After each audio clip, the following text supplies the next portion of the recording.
Subscribe कीजिए 10th class गणित channel को और बेल आइकन को दबाइए लेटेस्ट वीडियो देखने के लिए। हेलो फ्रेंड्स, चलिए आज हम प्रश्नावली 2.3 का प्रश्न नंबर 4 और 5 दो प्रश्न लास्ट है इसमें, तो उनको इस वीडियो में हम हल करेंगे। पीछे वाली वीडियो मैंने आपको क्वेश्चन नंबर 3 तक बता दिए हैं कंप्लीट। अगर वो वीडियो देखनी है तो डिस्क्रिप्शन में आपको प्लेलिस्ट का लिंक मिल जाएगा। तो यहाँ पर देखिए क्वेश्चन नंबर 4 को हल करते हैं। इसमें हमें एक बहुपद दिया गया है को एक बहुपद gx से भाग देने, यानी कि इस बहुपद को दूसरा बहुपद है gx से भाग देने पर भागफल और शेषफल x - 2, ये तो आ गया भागफल, और शेषफल आता है -2x + 4, ये शेषफल आता है। तो gx ज्ञात कीजिए। अब px, gx, rx, qx ये चीज़ क्या होती है वो मैं आपको बताऊंगा। तो यहाँ पर हमें gx है वो ज्ञात करना है। अब मैं आपको बताता हूँ ये gx सब होते क्या हैं। देखिए हम लिखते हैं, सबसे पहले हम लिखते हैं कि भाज्य जो होता है, भाज्य उसके बराबर में हम लिखते हैं। भाज्य क्या होता है? जिस संख्या में हम भाग दे रहे हैं या जिस बहुपद में हम भाग दे रहे हैं, तो भाज्य। उसके बाद में आता है भाजक। भाजक का मतलब होता है जिसका हम भाग दे रहे हैं वो। और गुणा में आता है भागफल, यानी कि भाग देने पर भागफल क्या आया वो इसके गुणा में आएगा। और प्लस में जो शेषफल रह जाता है उसको हम प्लस में लिखते हैं, तो ये आ गया शेषफल। तो ये एक सूत्र ही है वैसे तो। भाज्य बराबर होता है भाजक गुणा भागफल प्लस में शेषफल। हमें क्या ज्ञात करना है? हमें gx ज्ञात करना है। हमें एक बहुपद दिया गया है, इसके अंदर हमने gx का भाग दिया तो भागफल आया x - 2, शेषफल आया -2x + 4। तो जिसका भाग दिया है वो क्या है, यानी कि भाजक है, वो हमें ज्ञात करना है। तो भाज्य का मतलब होता है px, px को हम कहते हैं भाज्य, और भाजक होता है gx। जो हमें gx ज्ञात करना है उसका मतलब है भाजक हमें ज्ञात करना है, यानी कि हमने कौन से बहुपद का भाग दिया है वो इसमें हमें ज्ञात करना है। गुणा में हम लिखते हैं भागफल। भागफल को हम qx से लिखते हैं, qx, और प्लस में शेषफल, शेषफल को हम rx से लिखते हैं। तो ये एक फॉर्मूला बन जाता है इस तरह से। अब हमें gx है वो ज्ञात करना है। px का मतलब है जो भाज्य, यानी कि जो बहुपद ये दिया गया है ये है px। इसके अंदर हमने भाग दिया है। हमने भाग किसका दिया? gx का। लेकिन gx तो हमें ज्ञात करना है, लेकिन हमने भाग किस में दिया? भाग दिया हमने इस बहुपद के अंदर। तो ये बहुपद क्या हो गया? ये भाज्य हो गया, यानी कि इसको हम px कह सकते हैं। तो भाज्य की जगह मैं ये बहुपद लिख दूंगा, तो ये आ जाएगा x³ माइनस में 3x² प्लस में x प्लस में 2 बराबर में आता है भाजक। भाजक का मतलब gx, ये gx तो हमें ज्ञात ही करना है, तो मैं इसकी जगह लिख देता हूँ gx, ये आ जाएगा। और गुणा में, इसके गुणा में हम लिखेंगे भागफल, यानी कि qx होता है। तो भागफल क्या है? ये भागफल है और ये शेषफल है। तो भागफल x - 2 है, ये ब्रैकेट में x - 2 लिख देते हैं, और प्लस शेषफल को हम rx कहते हैं, तो ये rx हो गया। इसको भी मैं लिख देता हूँ -2x और प्लस में 4, इस तरह से लिख देंगे। अब यहाँ से हम gx है वो ज्ञात कर लेंगे। जैसे हम समीकरण को हल करते हैं उसी तरह से इसको हल कर लेंगे। तो ये जो बहुपद है इसको मैं ऐसा कैसा लिख देता हूँ, ये बहुपद आ जाएगा x³ माइनस में 3x² प्लस में x प्लस में 2। अब ये जो प्लस में, देखिए यहाँ पर प्लस का चिन्ह है इस ब्रैकेट के बाहर, तो ये प्लस के अंदर ये जो पूरा ब्रैकेट है ये प्लस में है। तो इस पूरे ब्रैकेट को मैं अगर इस साइड में लेके आता हूँ तो ये माइनस में आ जाएगा, माइनस में हो जाएगा -2x और प्लस में 4, ये आ जाएगा। अब ये जो यहाँ पर भागफल है वो gx के गुणा में, तो जो संख्या यानी जो बहुपद होता है वो गुणा में होता है, तो वो इसके भाग में आ सकता है, यानी बट्टे में आ सकता है। तो हम इसके बट्टे में लिख देंगे इसको। तो मैं यहाँ पर लिख सकता हूँ x - 2, ये लिख देंगे। और बराबर में हमें gx ज्ञात करना है, तो ये gx को मैं यहाँ पर लिख देता हूँ, gx आ गया। देखिए आपको समीकरण जिस तरह से हम हल करते हैं उसी तरह से इसको हल करना है। जो चीज़ प्लस या माइनस में होती है उसको अगर बराबर के चिन्ह के दूसरी साइड में हम ले जाते हैं तो उसका चिन्ह है वो चेंज हो जाता है, यानी कि प्लस है तो वो माइनस होगा, माइनस है तो वो प्लस हो जाएगा। अगर कोई संख्या या बहुपद अगर गुणा में है तो हम क्या करेंगे? गुणा में जो है उसको अगर बराबर के चिन्ह के दूसरे साइड में लेके आएंगे तो वो भाग में चला जाएगा। जैसे यहाँ पर x - 2 है, ये गुणा में है gx के, तो बराबर के चिन्ह के इसको मैं इस साइड में लेके आऊँगा तो ये आ जाएगा इसके भाग में। तो गुणा वाली जो पद होता है वो भाग में आ जाता है और जो भाग में होता है वो गुणा में चला जाता है, यानी एक दूसरे के उल्टे हो जाते हैं। तो समीकरण की तरह हम इसको सरल करेंगे। एक चीज़ का और ध्यान रखना है, जब भी हमें समीकरण हो या इस तरह का हमें जो बहुपद दिया गया है जिसमें हमें gx ज्ञात करना है, या इस तरह कोई सवाल है जिसके अंदर जो चीज़ हमें ज्ञात करनी होती है उसके पास में कुछ भी नहीं रहना चाहिए। अगर यहाँ पर हमें gx ज्ञात करना है तो इस gx के पास में कोई भी पद है वो नहीं रहना चाहिए।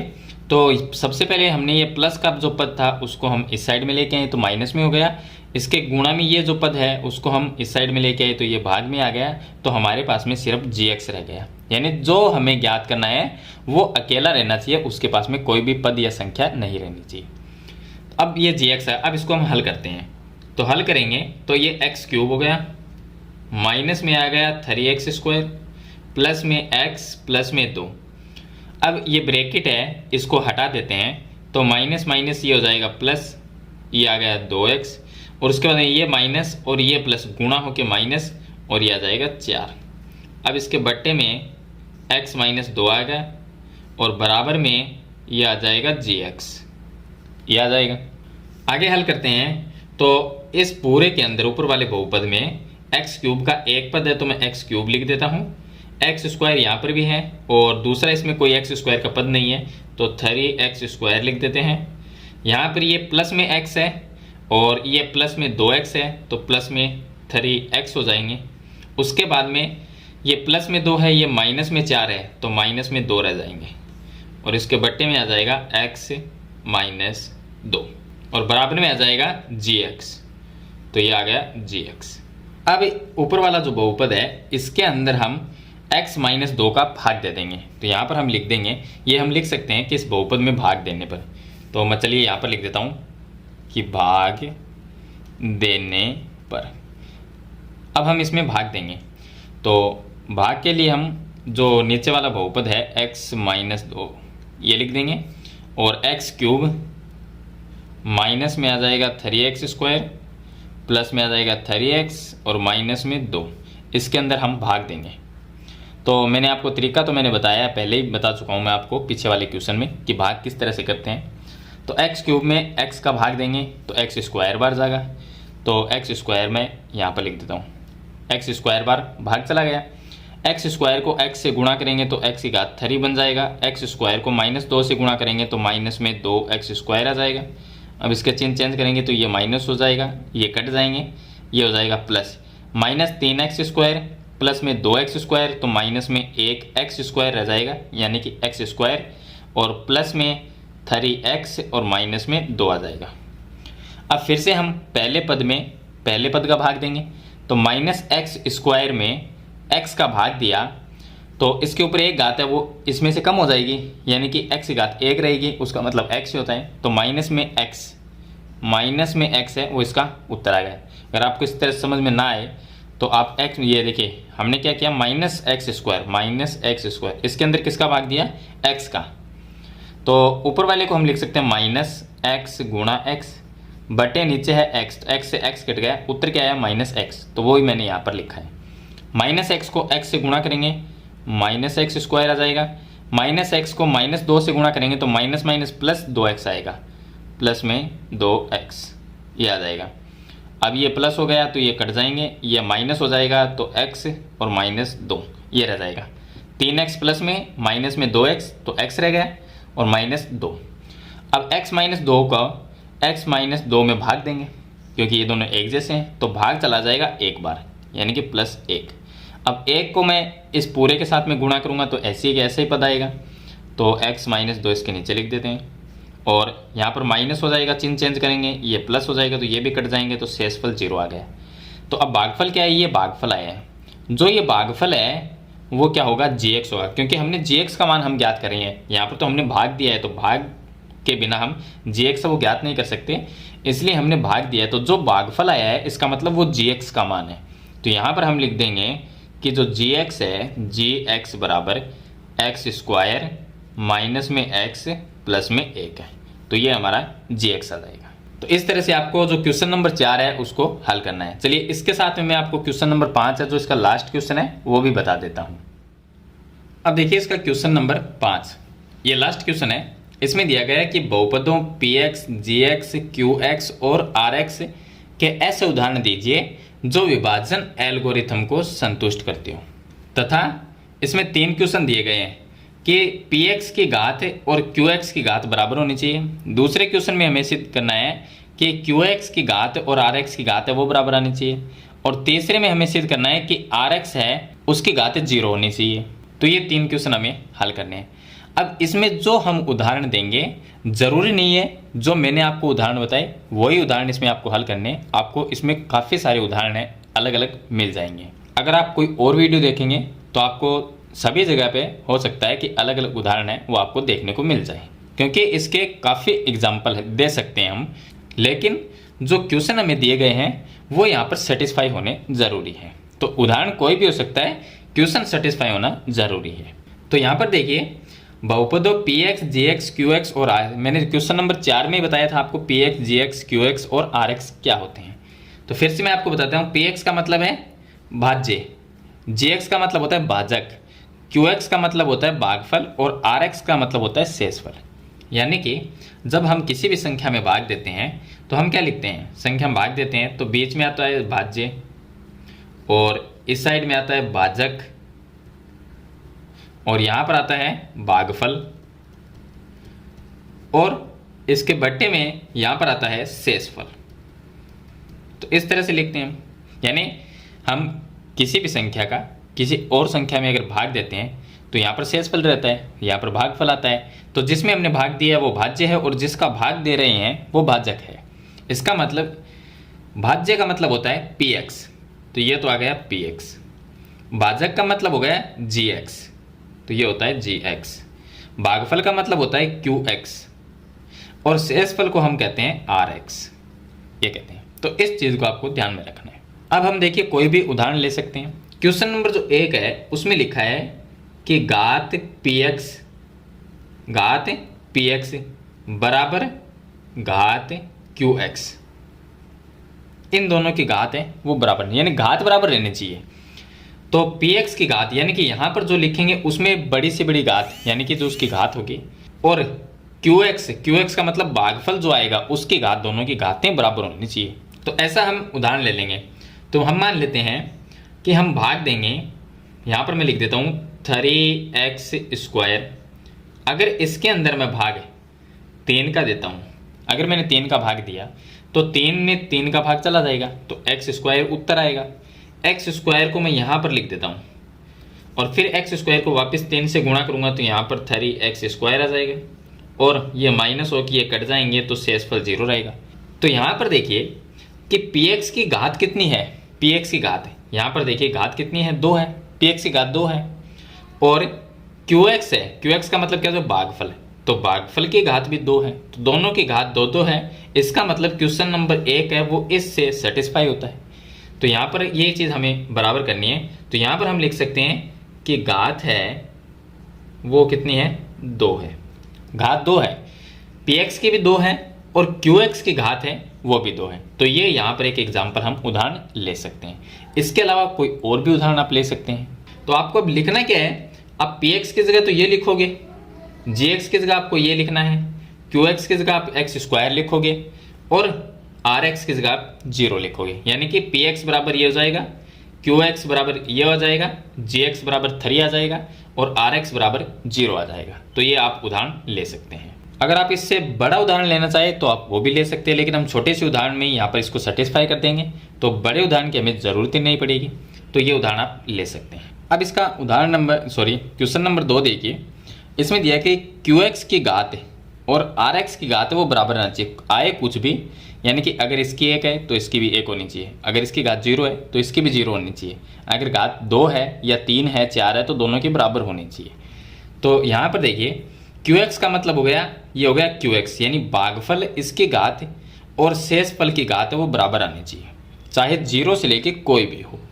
तो चलिए हम एक उदाहरण ले सकते हैं कि यहाँ पर हम x² प्लस में 2x प्लस 1, अगर इसका भाग हम 5x² प्लस में 10x प्लस 9, अगर इसके अंदर हम भाग देते हैं, इसका भाग अगर इसमें हम देते हैं, यहाँ पर 1 है इसका भाग हम इसमें देते हैं, तो 5x² में x² का भाग दिया तो कितनी बार गया? 5 बार। अब 5 को वापस गुणा इनसे करेंगे तो क्या आएगा? 5x²। 5x को 2x से गुणा किया तो 10x आया। 5 को प्लस 1 से गुणा करेंगे प्लस में 5 आएगा। अब इसके चिन्ह चेंज करते हैं तो ये माइनस हो गया, ये कट गया, ये माइनस हो जाएंगे तो ये भी कट जाएंगे, ये माइनस होगा तो 9 - 5 करेंगे तो 4 आया। इसने लिखा था कि QX, तो ये QX है यानी कि भागफल। RX का मतलब होता है शेषफल। दोनों की घातें बराबर होनी चाहिए। जो QX है वो भी एक संख्या है और जो RX है यानी शेषफल वो भी एक संख्या है। तो संख्या की घात हमेशा 0 होती है। तो यहाँ पर भी घात 0 हो गई और यहाँ पर भी घात 0 हो गई।